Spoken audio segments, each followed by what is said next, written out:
Hi friend, ఆఫ్రికాలో వర్షాధార పంటలలో ఇదొక పంట అండి. ఇది బీన్స్ పంట. సో మీకు తెలిసి మన భాషలో అలసందలు అని చెప్తారు. సో అలసంద పంటను ఆఫ్రికాలో ఎలా వేశారో చూద్దాం పదండి. సో ఇదండి అలసంద పైరు. సో అలసంద పైరు మొత్తం ఇలా ఉంది, చూసుకోండి. మొత్తం పూత మీద ఉంది. నాకు తెలిసినంత వరకు ఒక నెలన్నర పంట అనుకుంటున్నాను. ఈ నెలన్నర పంటలో ఇది పూతకు వచ్చేసింది.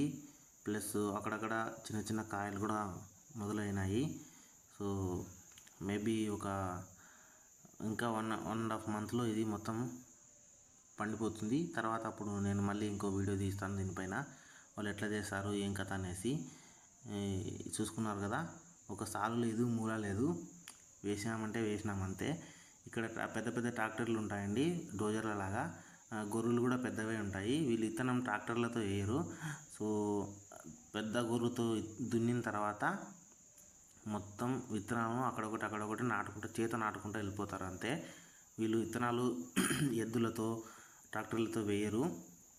సో మీకు ఎప్పుడు అర్థమైపోయింటుంది. ఇది చూశారు కదా, ఇది బుడక పొలం అంటారు కదా, మన ఇండియాలో కూడా చూసి ఉంటాము మనము. చాలా వరకు పొలాల్లో ఉంటాయి. ఇప్పుడైతే కనిపించట్లేదని నేను అనుకుంటున్నాను, ఉంటాయిలేండి. సో ఇది నేను చూసినప్పుడైతే ఇది కోయిటాకు అనుకున్నానండి. ఇది కోయిటాకులో వేరే రకంగా కనిపించింది, అందుకని మీకు వీడియోలో చూపిస్తున్నాను. బట్ అయితే అది కోయిటాకనే నేను నమ్ముతున్నాను. బట్ రైతు ఉండింటే నేను అడిగేవాడిని, రైతు లేడు అక్కడ. సో అందుకని నేను కూడా దాన్ని తెంపలేదు, తీసుకొని పోలేదు. సో మీరు గమనించారా, పంటలో ఈ మధ్యన కాలువలాగా ఉంది చూడండి. అది ఎందుకు ఉందంటే వీళ్ళు వర్షాధార పంటల మీద ఆధారపడతారు కదా. కాలువ వర్షం ఎక్కువ అయినప్పుడు ఆ కాలువ ద్వారా పంటను చెడగొట్టకుండా నీళ్ళు ఆ కాలువ ద్వారా బయటికి వెళ్ళిపోతాయి. అదొకటి. సో ఇక్కడ ఒక బెడ్డు, అక్కడ ఒక బెడ్డు లాగా ఉంది కదండి. మీరు దాన్ని ఇదొకటిది అదొకటిది అనుకోవద్దు. సో ఆ పంట ఏంటంటే,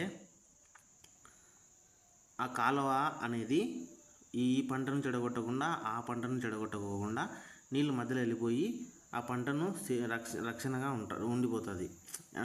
మొత్తం మీద ఏంటంటే, ఆ కాలువలో కొద్దిగా నీళ్ళు నిలబడినా కానీ పంటకు అటుపక్క ఇటుపక్క వాటికి పోషణ లభిస్తుంది. నీళ్ళ తడి అనేది ఉంటుంది కాబట్టి ఆ పంట కొంచెం మంచిగా కూడా ఉంటుంది, సారవంతంగా. అక్కడ ఏదైనా నీళ్ళు నిలబడిపోయినాయంటే ఒక్కోసారి ఆ పంటకు అది అవసరం అయిపోతుంది. సో ఇది ఇవాళ వీడియో అండి, అలసంద పంట. ఓకే.